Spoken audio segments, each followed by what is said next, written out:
es el de estado líquido. Ustedes saben que la última clase que hemos tenido ha sido referida a el estado gaseoso.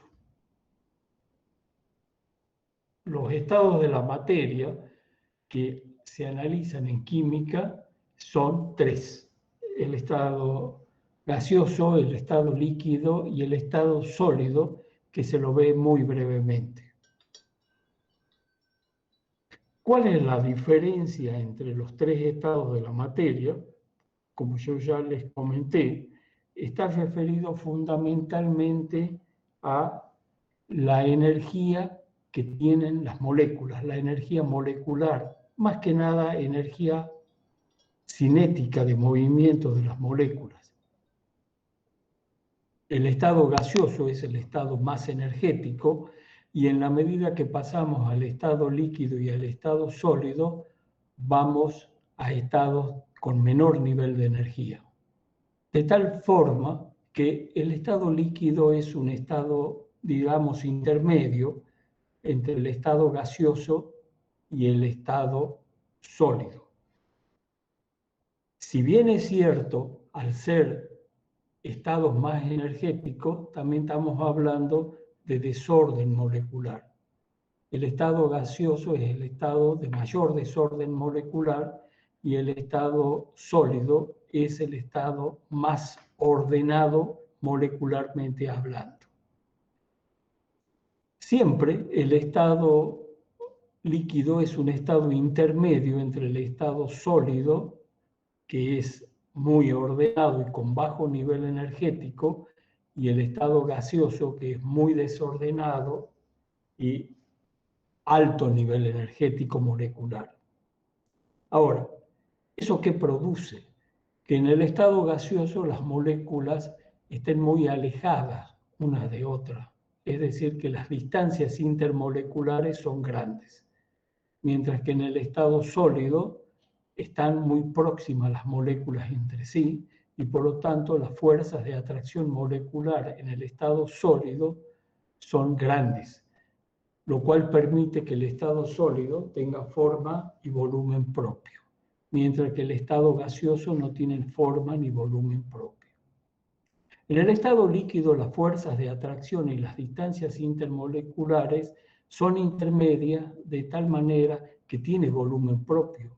Ustedes tienen 1 litro de líquido, 1 litro de agua, por ejemplo, que le da volumen propio, pero no son lo suficientemente intensas y el líquido adquiere la forma del recipiente que los contiene.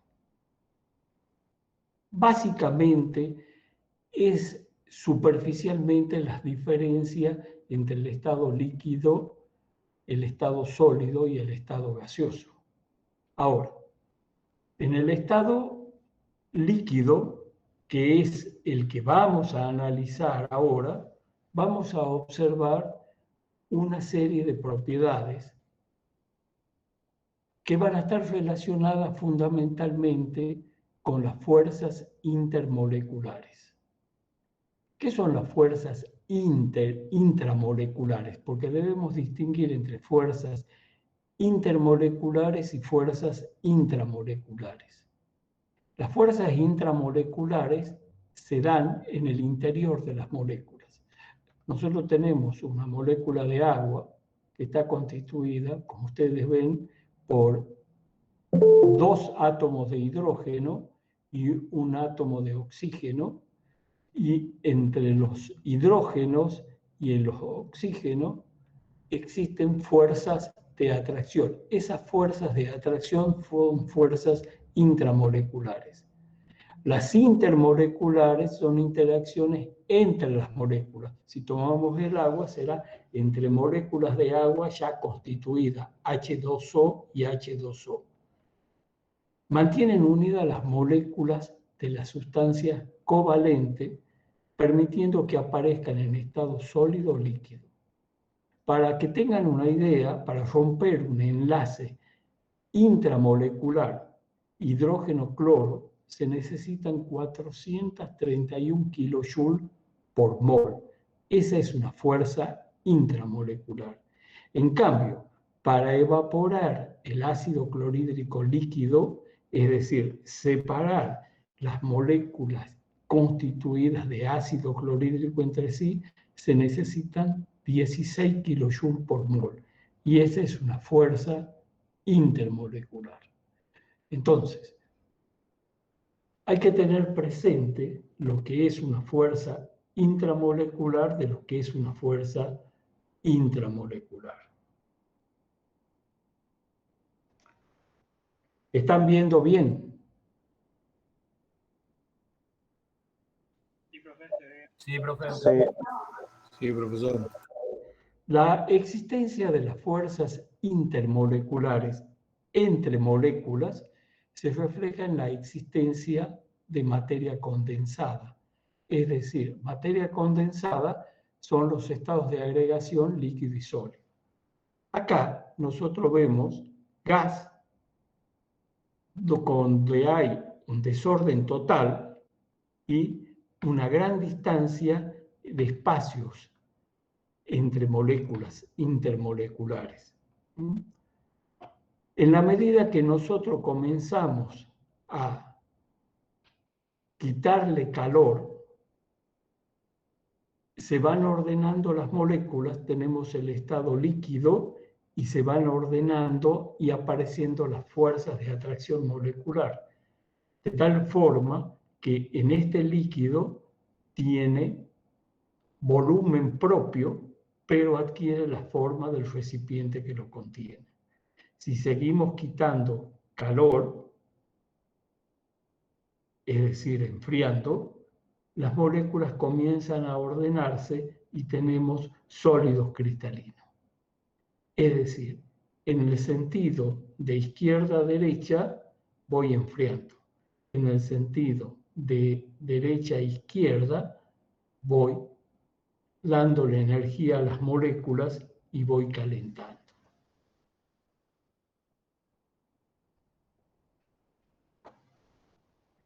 La relación entre los puntos de fusión y ebullición y las fuerzas intermoleculares, nosotros tenemos, por ejemplo, lo siguiente. Tenemos el estado sólido, el estado líquido y el estado gaseoso. Entonces, si vamos en el sentido de las agujas del reloj, nosotros tenemos que vamos enfriando. Es decir, quito energía al estado gaseoso y se va transformando en líquido y luego en sólido. A su vez, en sentido opuesto, es decir, en sentido contrario a las agujas del reloj, voy calentando y voy del estado sólido pasando al estado líquido y al estado gaseoso. Recordemos que el proceso de pasaje del estado sólido al estado líquido se denomina fusión, mientras que el pasaje del estado líquido al estado sólido se denomina solidificación. El pasaje del estado líquido al estado gaseoso se denomina vaporización o evaporación. Y el pasaje del estado gaseoso al estado líquido se denomina condensación o licuación. Mientras el pasaje directo del estado sólido al estado gaseoso se denomina sublimación. Y en sentido opuesto, no está colocado acá, se denomina deposición. ¿Qué significa esto? Que si yo voy en el sentido de las agujas del reloj, voy enfriando y por lo tanto debo quitarle energía a las moléculas. Mientras que si voy en el sentido de las agujas del reloj, debo darle energía y voy calentando. Para que se produzcan estos cambios de estado deben debilitarse las fuerzas que mantienen unidas las moléculas. Cuando la fuerza intermolecular es mayor el punto de fusión y el de ebullición de una sustancia.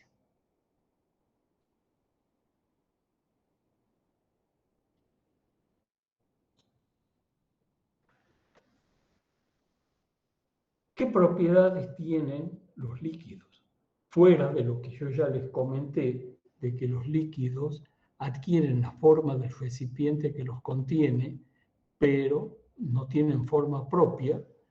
Una de las propiedades es que la superficie del agua se comporta como si tuviera una piel elástica, debido al desequilibrio de las fuerzas intermoleculares en la superficie del líquido.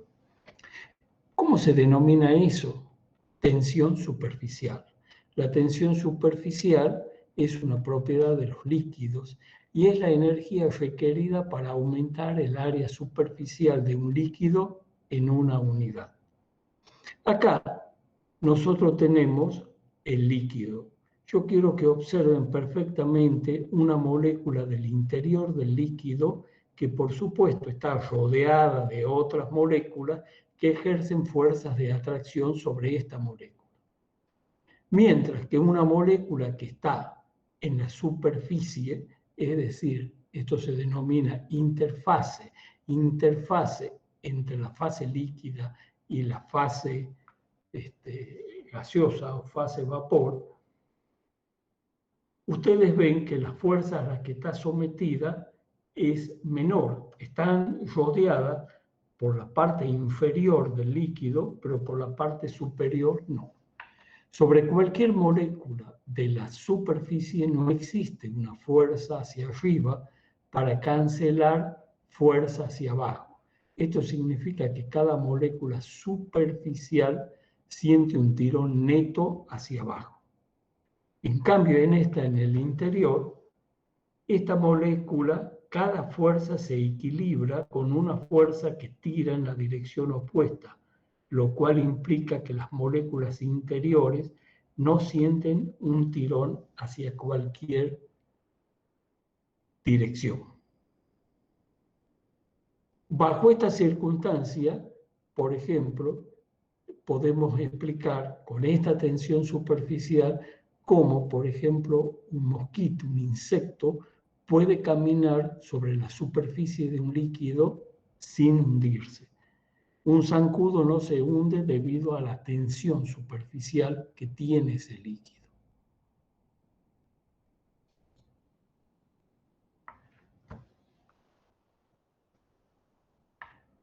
Otra de las propiedades que tienen los líquidos es la forma de los meniscos.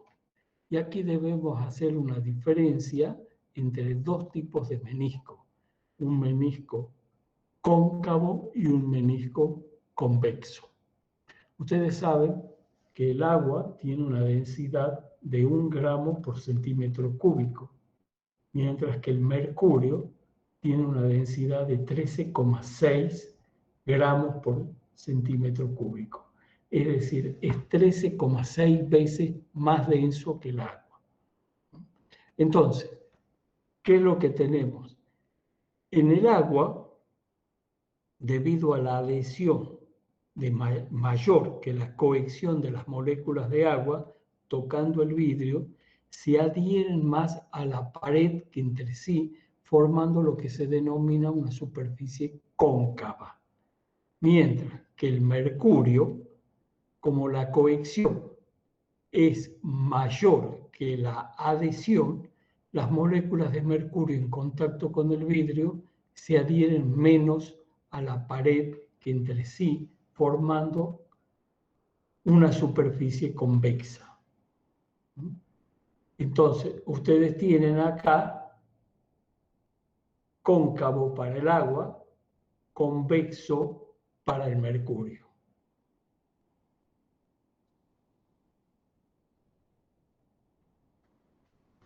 Ahora, cuando nosotros tenemos agua, por ejemplo, y pasa del estado sólido al estado líquido y luego a agua al estado de vapor, en ese sentido tengo que darle energía. Ustedes ya habíamos dicho que la unidad que nos manejamos es el mol y lo habíamos definido qué era el mol. Cuando pasamos del estado líquido del estado sólido al estado líquido se necesitan 1680 kilocalorías por mol de agua. El pasaje del estado líquido al estado gaseoso necesita 10.519 calorías por mol para el agua. Acá, en este gráfico, eso es lo que se conoce como calor de fusión, el pasaje del líquido, perdón, el pasaje de gas a líquido, vaporización, el pasaje de líquido a gas. En este gráfico lo tenemos explicado en vez de kilocaloría en kilojoule por mol.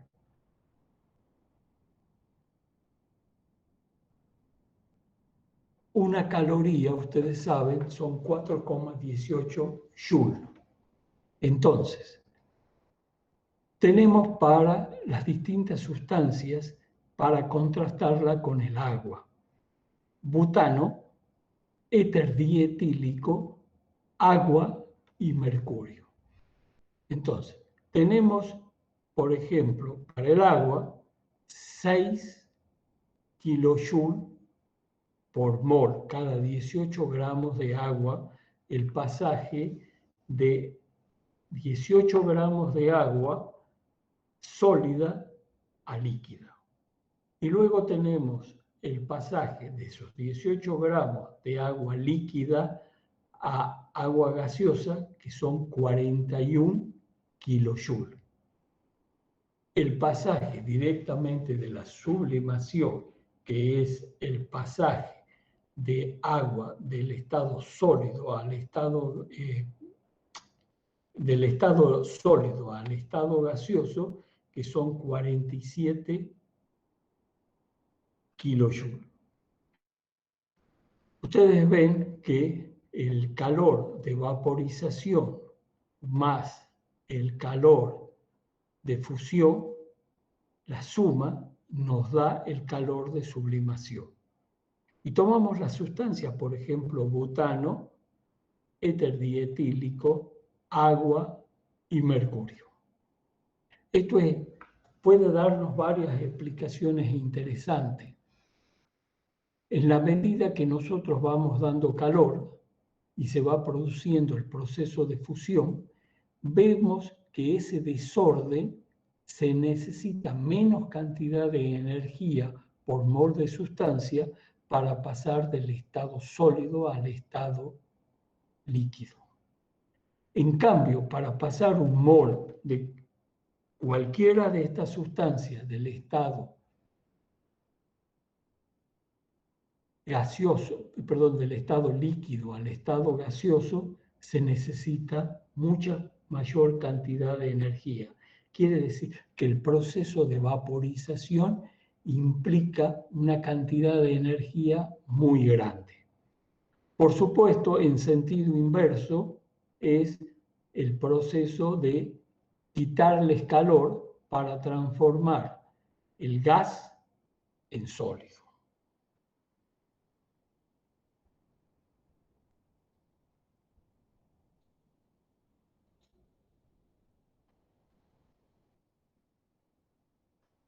Esta curva es una curva de calentamiento, donde lo que ustedes tienen representado es la temperatura en grados centígrados en función del proceso. Nosotros tenemos, por ejemplo, hielo en el punto A. La recta que va desde el punto A al punto B, tenemos agua al estado sólido.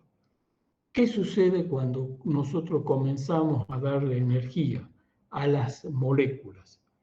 En la medida que se le da energía, esa energía calórica se transmite a las moléculas como energía cinética molecular.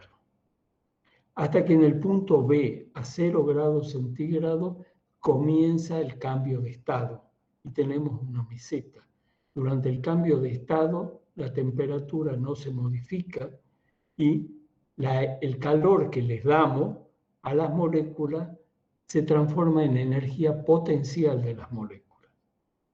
En C, donde ya tenemos el proceso de fusión terminado, la energía que le vamos dando al agua líquida la transforma en energía cinética molecular hasta llegar al punto D, a 100 grados centígrados, donde se inicia la transformación de agua líquida en agua a vapor o agua al estado de gas.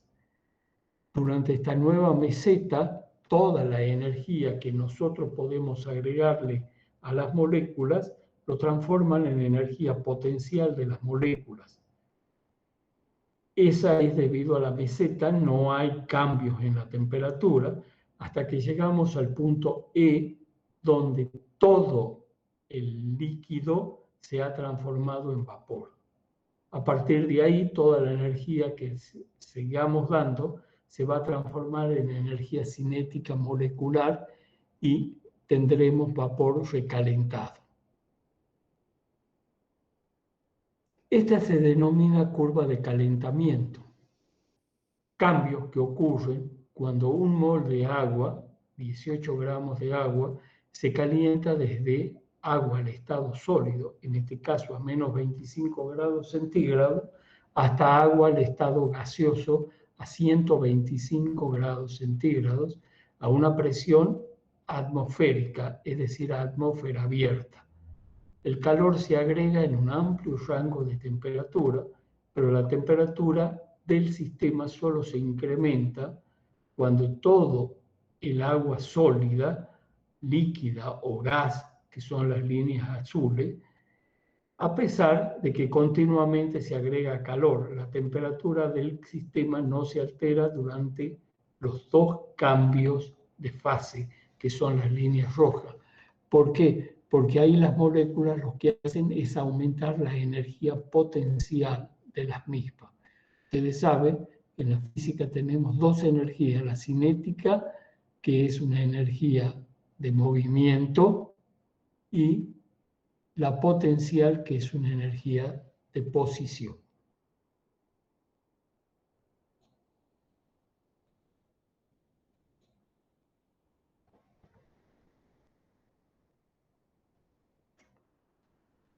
La temperatura más elevada a la que se puede formar una fase líquida definida se conoce como la temperatura crítica. Recuerden ustedes que en el diagrama presión-volumen teníamos la denominada campana de Andrews, y arriba de esa campana de Andrews que habíamos visto teníamos la temperatura crítica. ¿Por qué era importante esa temperatura crítica? Porque encima de la misma, por arriba de la misma, podíamos considerar gas de comportamiento ideal. Y por debajo de la misma teníamos gas de comportamiento real. La presión crítica es la presión necesaria para llevar a cabo un proceso de licuefacción de la temperatura crítica. Acá tenemos, por ejemplo, temperaturas y presiones críticas. Ese punto crítico tenía una temperatura crítica, una presión crítica y hay un volumen crítico. No se olviden ustedes que es un diagrama tridimensional. Entonces tenemos la temperatura crítica para distintas sustancias y tenemos la presión crítica. Las temperaturas críticas, como yo ya les había dicho, están expresadas en Kelvin y las presiones críticas en atmósfera. ¿Qué era el Kelvin? El Kelvin, no se olviden que era 273 más la temperatura en grados centígrados. ¿Por qué trabajamos en temperatura Kelvin o grados absolutos? Por una razón muy simple, porque las ecuaciones de los gases, la ley de Boyle-Mariotti, la ley de Charles y Gay-Lussac, y en general la ecuación general de estado de gases, habían sido deducidas para trabajar en grados Kelvin, grados absolutos.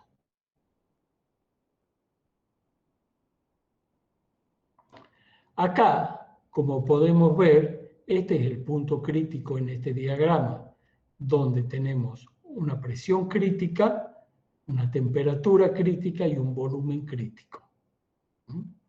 Este diagrama vamos a volver varias veces porque es muy interesante. Ahí quedan explayados fundamentalmente los tres estados de la materia. En este caso particular es un diagrama para el agua, pero todas las sustancias tienen su diagrama en el espacio. Ahora, ¿qué es lo interesante de este diagrama? Cuando vimos gases trabajamos en el plano del diagrama presión-volumen. Ahora vamos a trabajar fundamentalmente en el plano presión-temperatura. Esta es otra forma de ver el diagrama recién mostrado, donde tenemos el punto crítico que es C. Este ya es un diagrama que está perfectamente hecho en escala. Y acá tenemos presión-temperatura, que es sobre lo que vamos a trabajar en el tema de estado líquido, y en el de gases, que teníamos el diagrama en el plano, presión-volumen, con el punto crítico correspondiente.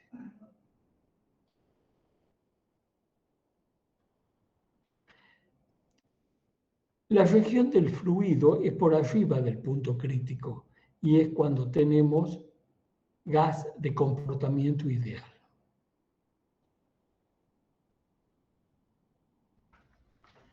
Trabajando sobre la cara presión en el plano presión-temperatura, tenemos, por ejemplo, para el agua, que es aproximadamente esta curva.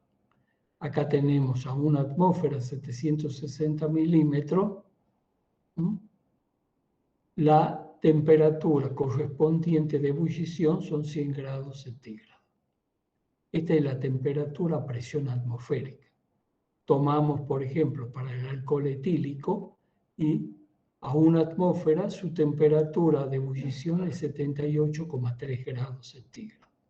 Y tomamos el éter dietílico, cuya temperatura de ebullición es 34,6 grados.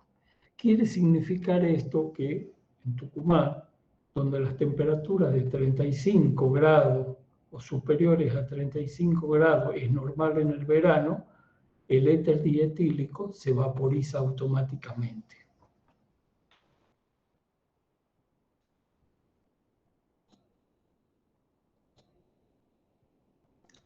Ahora,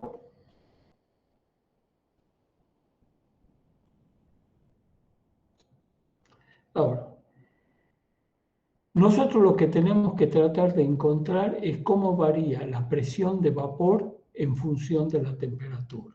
¿Qué significa? Encontrar una ecuación que identifique esta curva para el agua y también para las otras sustancias.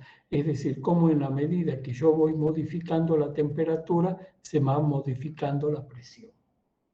¿Cuál es el problema? El problema es el siguiente, que tratamos siempre de que toda ecuación química se reduzca a la curva más simple, y la curva más simple es la recta. Es decir, tratar de transformar esa gráfica de la presión en función de la temperatura en una recta. La relación entre la presión de vapor y la temperatura está dada por una ecuación que se denomina Clausius-Clapeyron. ¿Y qué es lo que se grafica? El logaritmo neperiano de la presión en función de 1 sobre la temperatura. Trazamos la gráfica y la pendiente de esta gráfica va a ser delta de H vapor. Es el calor de vaporización sobre R, que es la constante universal de los gases.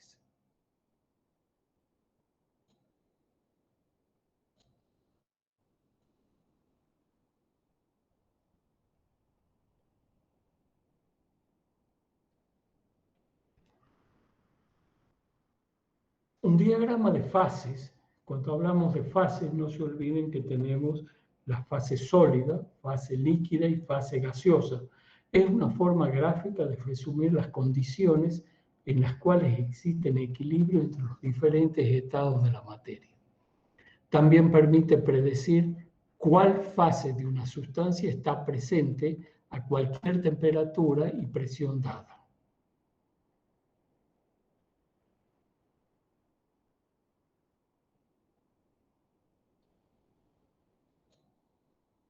Entonces, acá, por ejemplo, tenemos el diagrama de las fases del agua, en una escala lineal de presión en función de la temperatura. Tenemos sólido, líquido y gas. Y este es el punto triple, que como ustedes ven ocurre a casi 0 grados centígrados, 0,098 grados centígrados y casi 0,00603 atmósferas, o también 4,16 milímetros de mercurio. Diagrama de fase del agua, y observe que se empleó una escala lineal para representar la temperatura y una escala logarítmica para representar la presión. Este es el punto crítico que tenemos acá, que para el agua ocurre a 217,7 atmósferas y una temperatura de 374,4 grados centígrados. Por arriba de este punto tenemos agua gaseosa al estado de vapor de comportamiento ideal.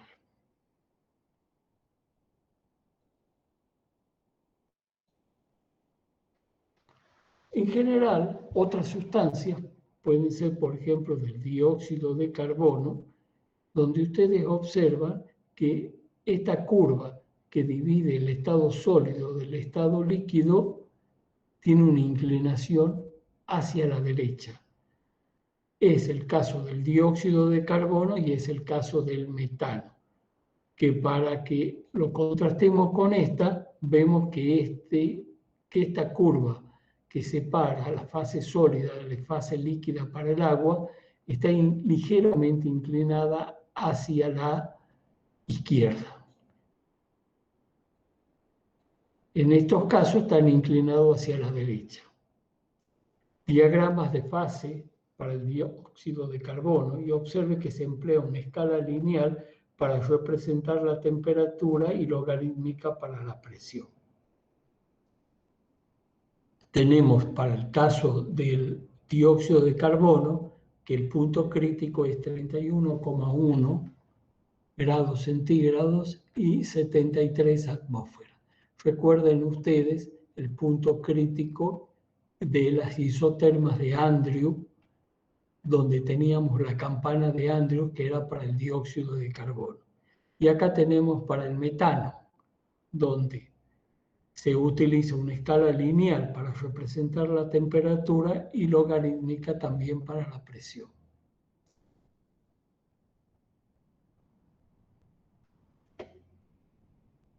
Ahora, las propiedades coligativas. Las propiedades coligativas son propiedades físicas de los líquidos y se denominan coligativas porque están coligadas, correlacionadas. Dependen de algo en común. ¿Y de qué dependen? Dependen fundamentalmente del número de partículas de soluto que tienen esas soluciones. No se recuerden ustedes que una solución está formada por un solvente y varios solutos o un soluto.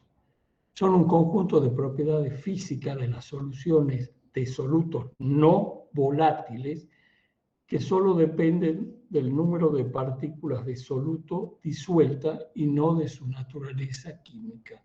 Es decir, ¿de qué dependen las propiedades coligativas? Del número de partículas de soluto disuelto.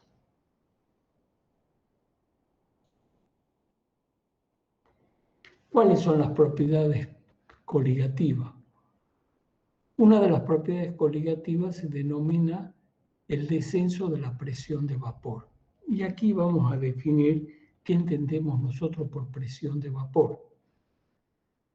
Si nosotros tenemos, por ejemplo, un perfume y lo dejamos destapado, el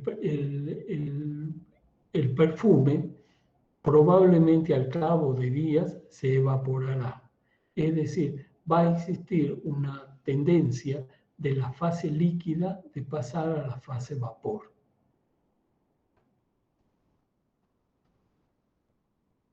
¿Y qué denominamos presión de vapor?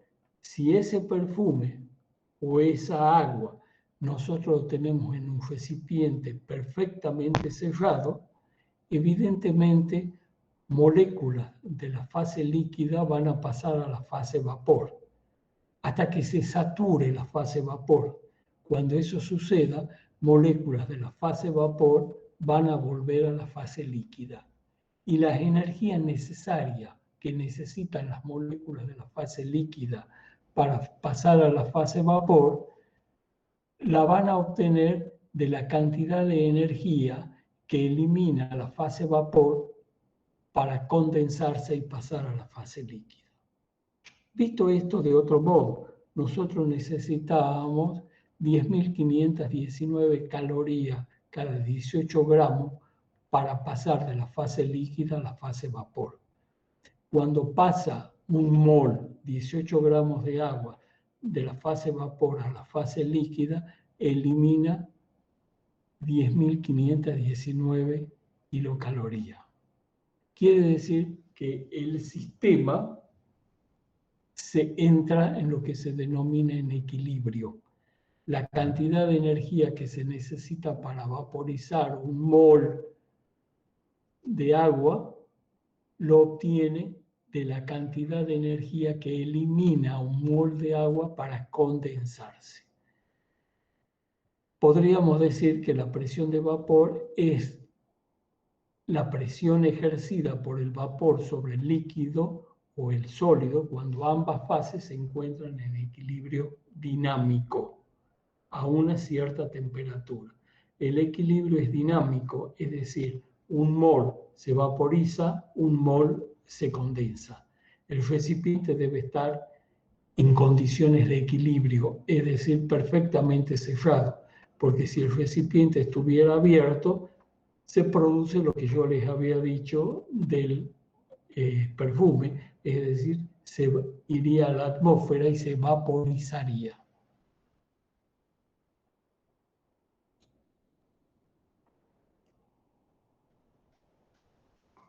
Ahora, las leyes de Raoult, las leyes de la tensimetría o de las propiedades coligativas son aplicables fundamentalmente a solutos que tienen que ser solutos no volátiles, no iónicos, es decir, no conductores de la corriente eléctrica. Eso quiere decir no iónico, no electrolitos.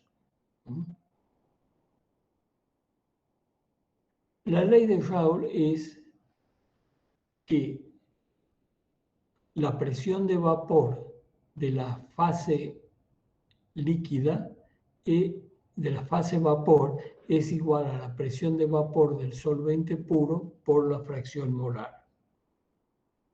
Acá tenemos la presión parcial del componente en una mezcla líquida es igual a su fracción molar en el líquido por la presión de vapor del componente puro a la misma temperatura, donde P sub A es la presión de vapor de A en la solución, que es igual a la fracción molar de A por la presión de vapor de A puro. Este cerito arriba significa que es puro.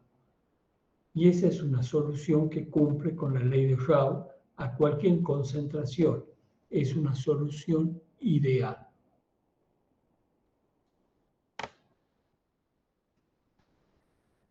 Si nosotros graficamos la presión en función de la fracción molar, tenemos que para el componente A es una curva, porque P sub A es igual a P sub A 0 por X.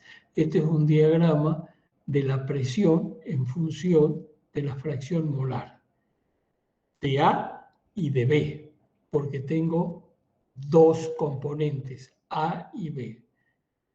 Y tengo para B la curva la recta en azul y para A la recta en rojo.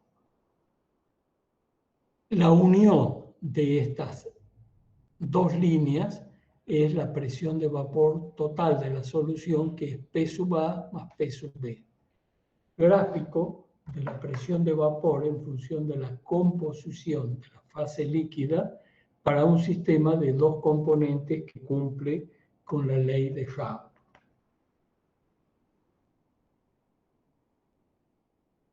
Ahora, eso es para un sistema ideal. En la realidad hay desviaciones positivas y desviaciones negativas. Ustedes ven las desviaciones positivas que van no en líneas rectas, sino son las líneas de punto. Entonces tenemos que la unión entre las moléculas de A con B es menor a la unión entre las moléculas de A con A, o la atracción de las moléculas de A con A o de B con B. Y la desviación negativa es cuando la atracción entre las moléculas del componente A con el componente B es mayor que la unión de la atracción entre las moléculas de A con A o de B con B.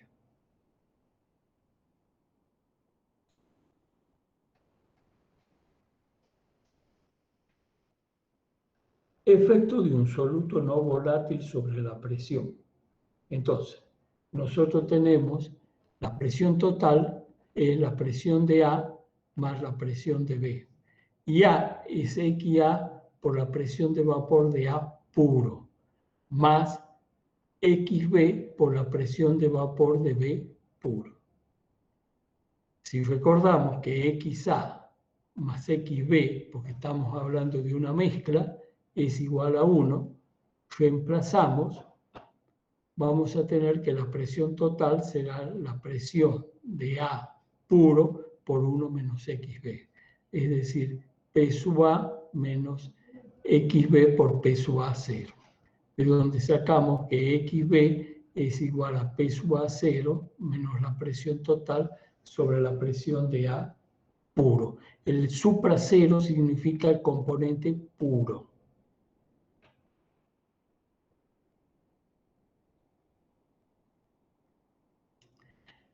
Eso se conoce con el nombre de descenso de la presión de vapor en una mezcla que depende solo de la cantidad de soluto disuelto. Esa es una propiedad coligativa.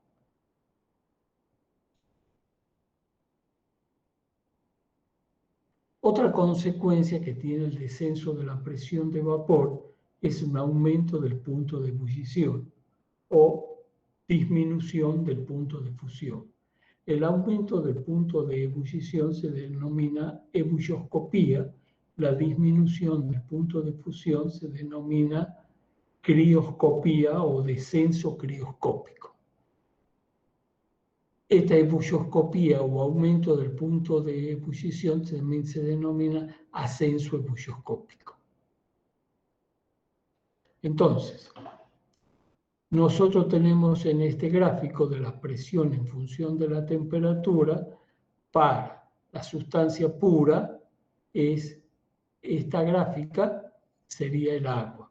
Cuando yo agrego un soluto no volátil, no iónico, aparecen estas líneas de punto y acá tendremos un descenso de la presión de vapor, un ascenso de la temperatura de ebullición y un descenso de la temperatura de congelamiento.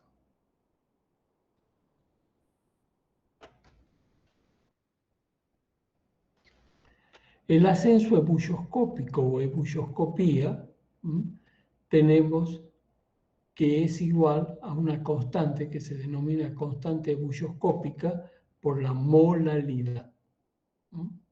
Es decir, la temperatura de la solución menos 0 significa la temperatura del componente puro, es delta de T sub E es igual a K sub E por la molaridad.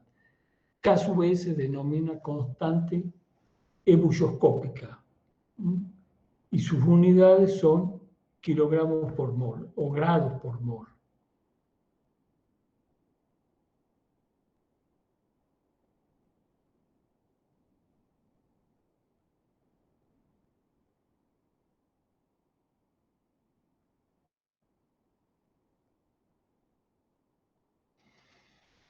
Bueno, acá hay un desarrollo matemático que lo vamos a ver someramente, simplemente para explicar que la constante ebullioscópica es igual a m, que es el peso molecular de la sustancia, por R, que es la constante universal de los gases, por la temperatura de la sustancia pura al cuadrado, sobre delta de HB, calor latente de vaporización por 1000. De la misma manera, nosotros tenemos la otra propiedad coligativa que se denomina descenso crioscópico o descenso de la temperatura de congelamiento. Este descenso de la temperatura de congelamiento es igual a delta de T igual a K, en este caso K sub F por M, o K sub C. Es la constante del descenso crioscópico y depende únicamente de la naturaleza del solvente. Sus unidades son grados sobre molaridad. El descenso crioscópico tiene que delta de T sub E es igual a la constante crioscópica K sub F por M, que es la molaridad. Y a su vez, delta de T es igual a la constante crioscópica. La molaridad ustedes saben que es G por 1000 sobre el peso molecular por G1. G2, no se olviden ustedes, está referido siempre al soluto. Por eso G2 es gramos de soluto sobre el peso molecular de soluto y G1 está referido al solvente.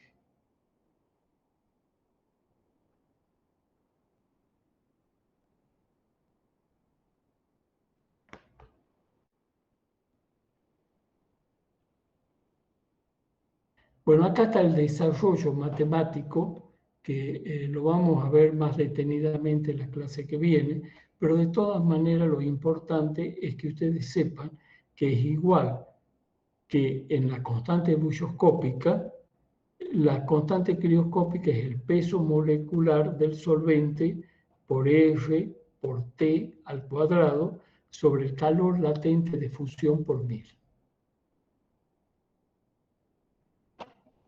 Esas constantes están tabuladas para cada sustancia. Por ejemplo, ustedes tienen que para la acetona, la constante crioscópica vale 2,4, porque depende únicamente de la naturaleza del solvente. Y la constante de ebullición vale 1,71. Acá tenemos la temperatura de congelamiento de la acetona, que es menos 95,35 grados centígrados, y la temperatura de ebullición de la acetona, que es 56,2. Para el agua, que es la que nosotros más nos interesa, tenemos el punto de congelamiento del agua, 0 grados centígrados. La constante crioscópica, es decir, de congelamiento, es 1,86 grados mol, mientras que la temperatura de ebullición del agua es 100 grados centígrados y la constante ebullioscópica es 0,51. Tomemos otra sustancia, como por ejemplo el naftaleno. El naftaleno tiene una temperatura de congelamiento de 80,5 grados y la constante es de 6,94, casi 7. la temperatura de ebullición es de 217,7 grados centígrados y la temperatura de ebullición, perdón, y la constante ebullioscópica es de 5,80. Ya la clase que viene vamos a volver sobre esto. ¿Qué pasa cuando yo agrego un soluto que tiene que ser no volátil, no electrolito, no conductor de la corriente eléctrica en un solvente dado? El solvente que vamos a emplear es el agua, que tienen acá las líneas con azul. Cuando yo agrego un soluto no volátil, no electrolito, que es no conductor de la corriente eléctrica, aparece esta línea en rojo. Es decir, se produce una dislocación de las curvas. Por supuesto que esto va a depender de la concentración. En la medida que yo tenga mayor concentración, las curvas van a ir más por abajo o hacia la izquierda. Quiere decir que las propiedades coligativas van a ser mayores. Como lo tienen patentado acá, donde tenemos para el agua en amarillo una solución de una concentración 1 en naranja, y en la medida que voy aumentando la concentración de esa solución, de esa cantidad de soluto, ustedes ven que la propiedad va aumentando.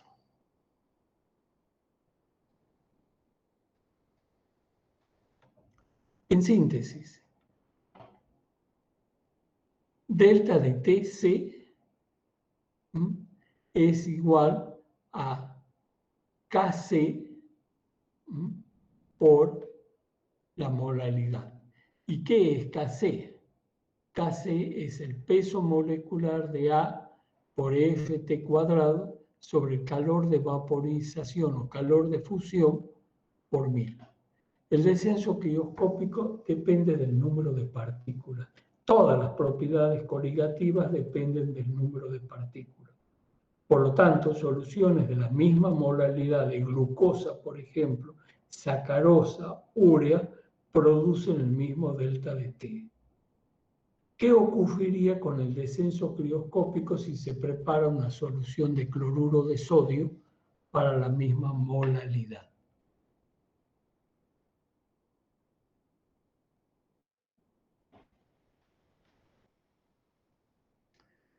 Tenemos la concentración, digamos, de soluciones de sacarosa y de cloruro de sodio y tricloruro de aluminio.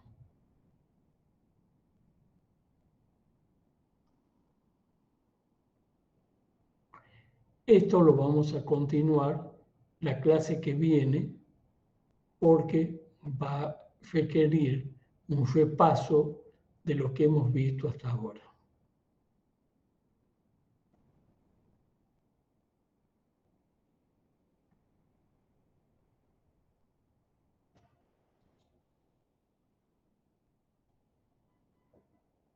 ¿Eso se saca de la tabla periódica? ¿Qué cosa? El estado puro que usted mencionaba, ¿se saca de la tabla periódica de los elementos? Los valores de K sí se sacan de la tabla periódica. Las constantes crioscópicas, si no están en las tablas periódicas, se van y se fijan para ese tipo de soluciones de tabla. Eso van a ser datos que se le van a dar. De todas maneras, quiero hacerles notar, este tema no va a entrar para el primer parcial, va a quedar para el segundo parcial. Pero cualquier tipo de dudas, quiero que lo hagan y lo planteen para que se establezca un feedback entre ustedes y yo. Profesor, ¿hasta qué tema iría en el parcial? Los temas que van a ir en el parcial fundamentalmente son hasta gases inclusive. Es decir, van a haber gases, van a haber soluciones, van a haber estequiometría y probablemente puedan ver algo de nomenclatura. Esos son los temas que van a ir para el parcial. Propiedades coligativas va a quedar para el segundo parcial. Hay varias cosas que yo quisiera, antes que comencemos la clase que viene, es de cualquier duda que ustedes tengan sobre la parte de teoría o en el caso de la parte de problema, me lo planteen, yo voy a tratar de contestarles o de ayudarlo, ¿me entiende? Para que no se saquen todas las dudas que puedan tener. ¿Está claro? Sí, profe. La clase que viene vamos a hacer una síntesis de repaso de lo que hemos visto y vamos a avanzar hasta el final.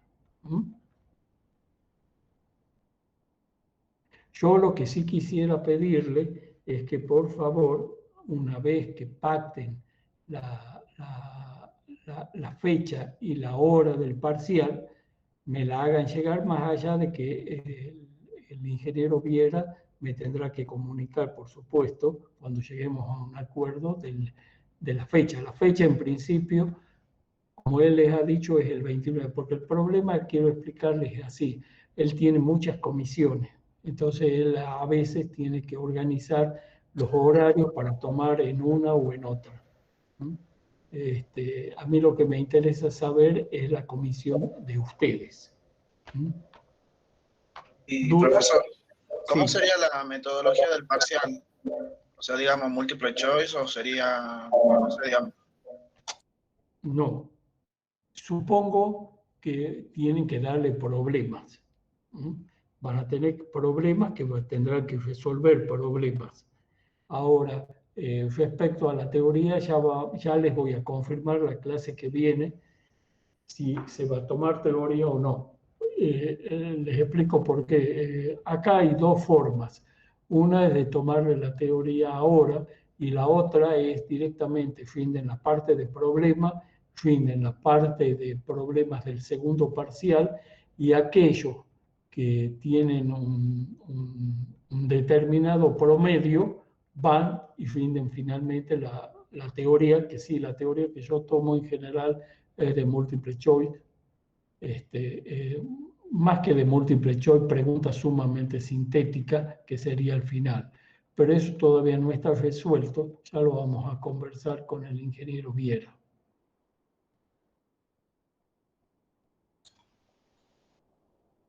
¿Está claro?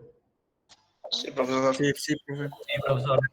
Yo lo que les pediría, traten de comunicarse con el ingeniero Viera, porque a lo mejor él no se ha percatado. El lunes que viene es feriado. Si el lunes es feriado, No, si él nos dio para que tengamos una clase con él. O sea, hablamos con él para tener una clase aparte el día lunes. ¿cuándo van a tener esa clase? El lunes. El lunes va a dictar clase entonces. Sí, vamos a hacer un pequeño apartado y vamos a tener una hora de clase, creo que sería. Perfecto, entonces. Perfecto. Ya ese mismo lunes estaremos comunicados con él. Está bien, profe. Muchísimas gracias. Si no hay más preguntas, esto es todo por hoy. Muchas gracias, profe. Cuídese. Hasta luego. Hasta luego, profe. Hasta luego, profesor. Buenas noches.